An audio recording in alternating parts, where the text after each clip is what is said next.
नमस्कार, good morning, आदाब, सत श्री अकाल, जय Shri Ram. How are you friends? I hope that all are fine.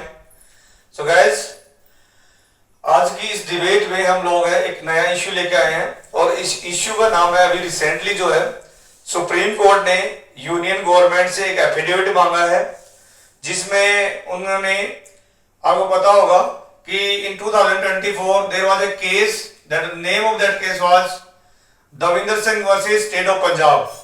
उस केस में ये बोला गया था 7 जजेज की कॉन्स्टिट्यूशनल बेंच थी जिसमें जस्टिस BR गवई भी थे, जस्टिस विक्रमनाथ भी थे। तो इन्होंने ये बात बोली थी 6:1 से कि जो है जैसे हमारे देश में जो ओबीसी अदर बैकवर्ड कास्ट में जैसे क्रीमी लेयर का जो स्टेटस होता है वैसे ही जो एज शेड्यूल्ड कास्ट और शेड्यूल्ड ट्राइब्स में भी होना चाहिए।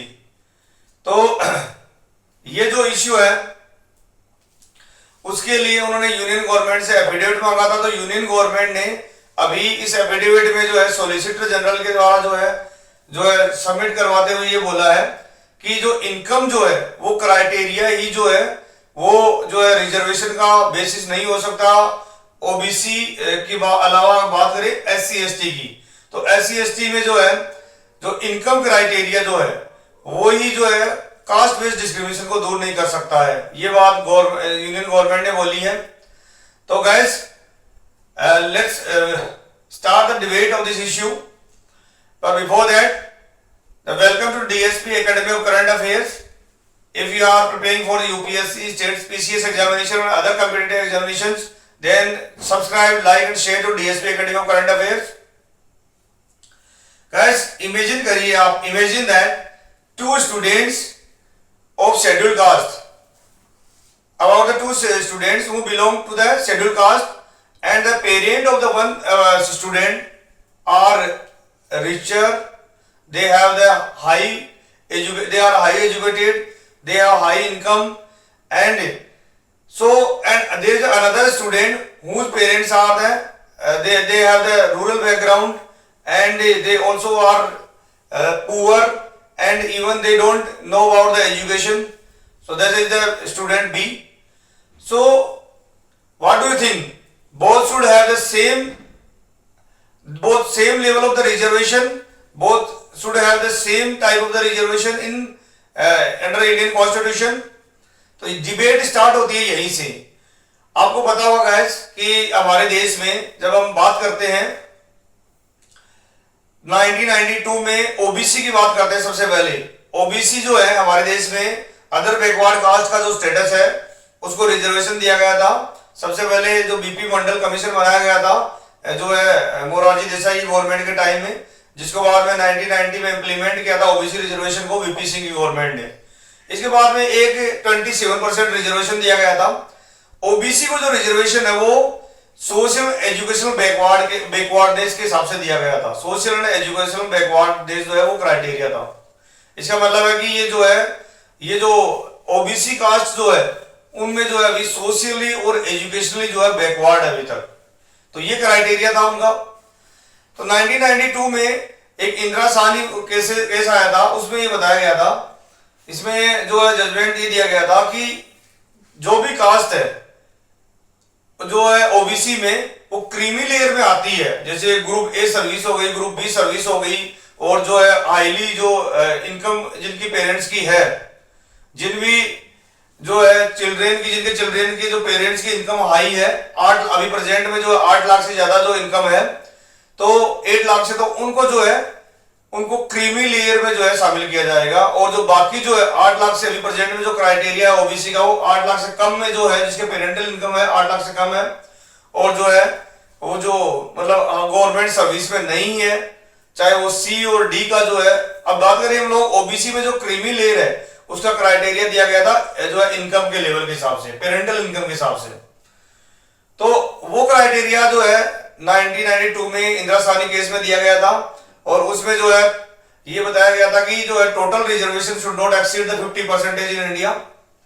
गाइस, आपको पता होना चाहिए हमारे यहाँ पे जो है SC ST को जो रिजर्वेशन दिया गया है वो जो है सोशल एंड एजुकेशनल बैकवर्डनेस के अकॉर्डिंग नहीं है, बल्कि उनको जो है हिस्टोरिकली डिस्क्रिमिनेशन हुआ था उनके साथ में जो है अनटचेबिलिटी प्रैक्टिस की जाती थी, उनका सोशली एक्सक्लूशन होता था पब्लिक प्लेसेस वगैरह में, टेम्पल्स में। तो उस बेस पे जो है उनको जो है रिजर्वेशन दिया गया था since the initiation of the constitution. शुरू से जब कॉन्स्टिट्यूशन स्टार्ट हुआ था भी उनको रिजर्वेशन दिया गया था। तो बात होती है हमारी यहाँ भाई, क्या जो है ओबीसी और एससी एसटी के रिजर्वेशन को जो सेम ही माना जाना चाहिए? तो ये दोनों है, ये दोनों अलग अलग चीज है। और ओबीसी जो है उनको जो रिजर्वेशन दिया गया था सोशल एंड एजुकेशनल बैकवर्डनेस के अकॉर्डिंग।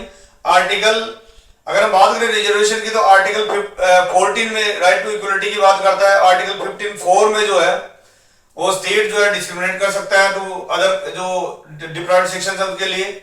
सेक्शन 15(5) है। इसके बाद में आर्टिकल 16(4) है, आर्टिकल 16(4)(a) है। इसके बाद में आर्टिकल 46 है, आर्टिकल 30, 41 एंड 342 है। ये जो सेक्शन जो आर्टिकल्स है कॉन्स्टिट्यूशन में, article deal with reservation to OBC, SC and STs and to the EWS.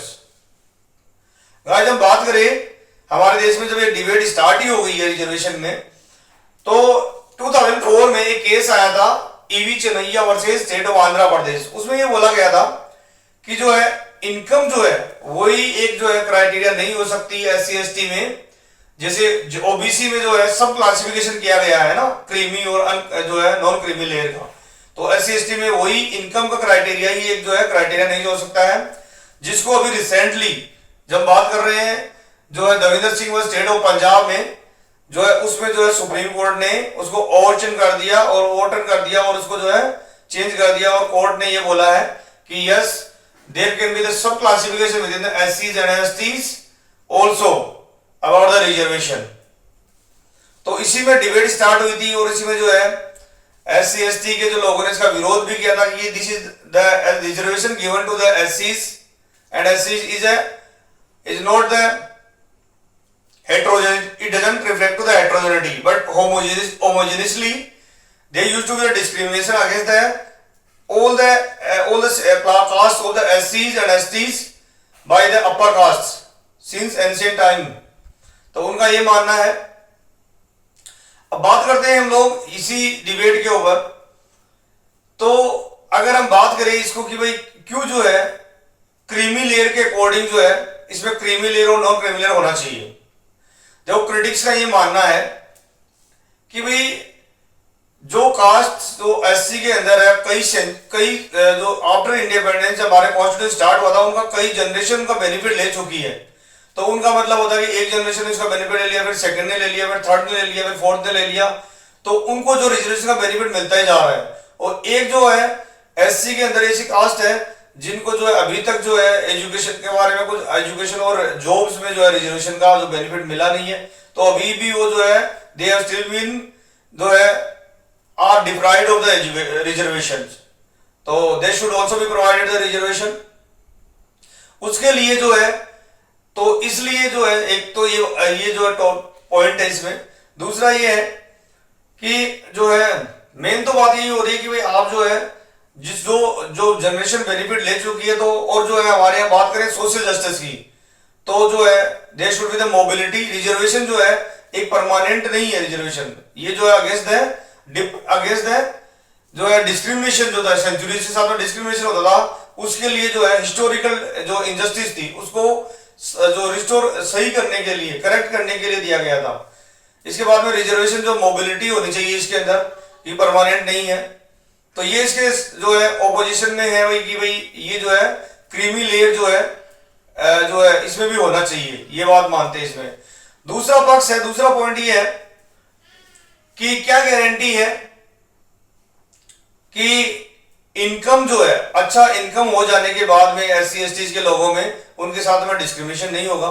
क्योंकि अब जो है इनकम, ये बात हमारे यहाँ जो फाउंडर ऑफ जो कॉन्स्टिट्यूशन है इंडिया के, जो फ्रीडम जो हमारे फादर माने जाते हैं डॉक्टर भीमराव अंबेडकर, जो है अच्छे जो है लेवल पे जॉब करते थे, लेकिन उनके साथ में भी डिस्क्रिमिनेशन होता था।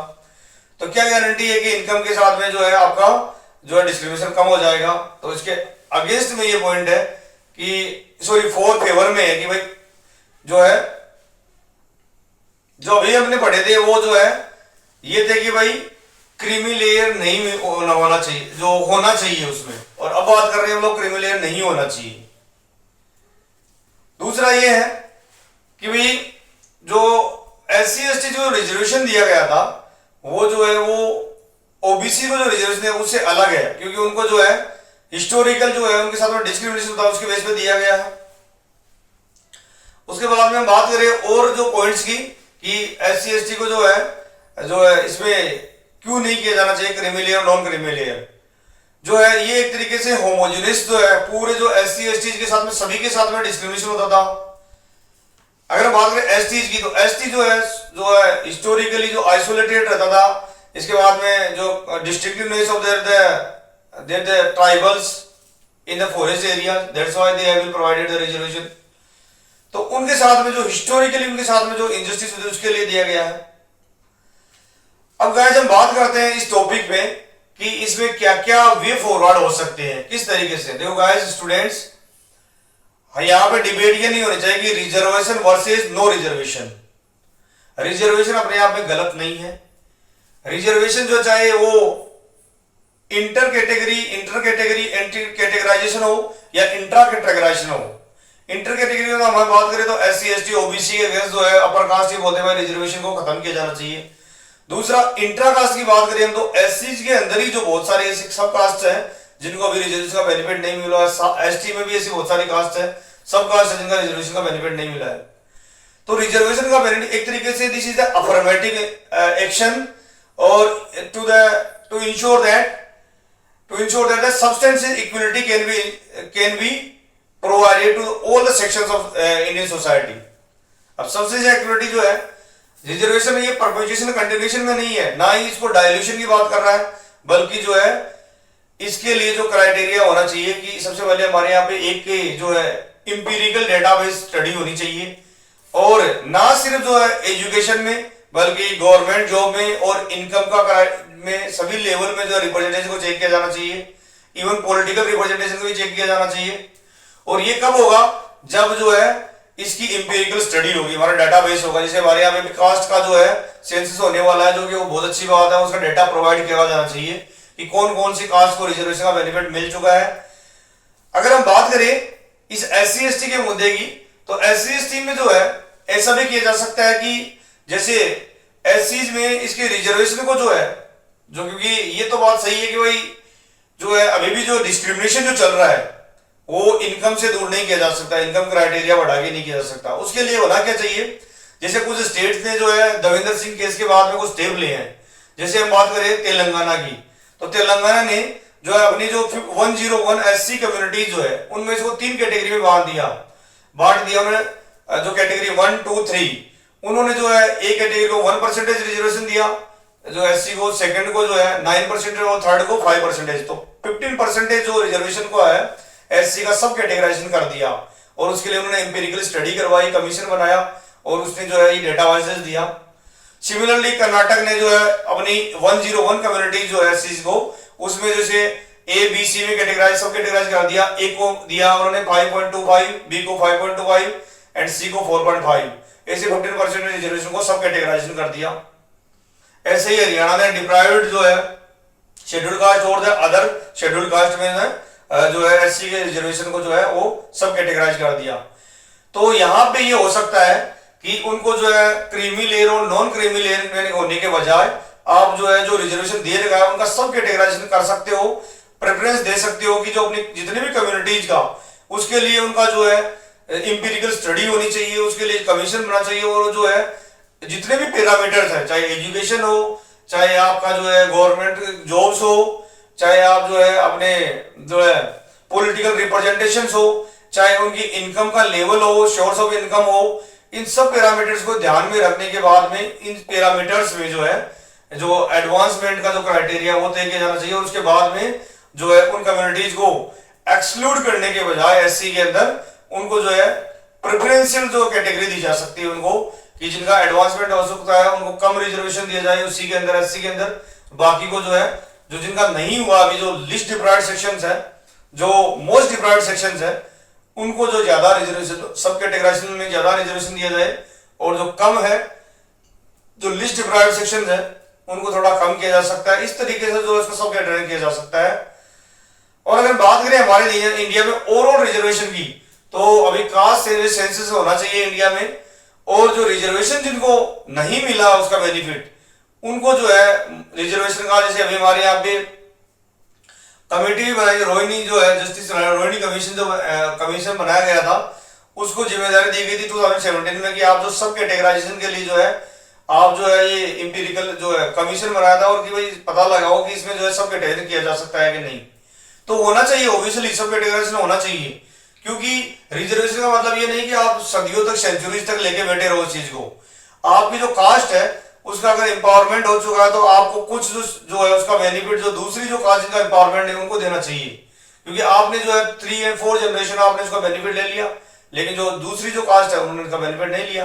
दैट्स वाई जो है रिजर्वेशन में जो है उसको किसी को परमानेंट नहीं मिलना चाहिए, और उसको जो है उसका जो मोबिलिटी होनी चाहिए, जिनका उनको कम जिसका एम्पावरमेंट थोड़ा अच्छा हो चुका है उनको धीरे धीरे कम किया जाना चाहिए, क्योंकि जो है ये रिजर्वेशन किसी के लिए परमानेंट नहीं है। So guys students, the debate is not about the reservation versus not reservation, but debate is that how to target the specific caste, specific subcaste to ensure that the benefits of this affirmative actions can be reached in efficient and effective way to ensure that substantive equality can be provided to all the sections including SCs, STs and OBCs and EWS, है ना, so that जो सभी का जो है empowerment हो सके, and reservation should not be the permanent, जो है ये जो है ग्रेजुअली एक तरीके से जो इनका एम्पावरमेंट, एक अफर्मेटिव एक्शन का मतलब ये है कि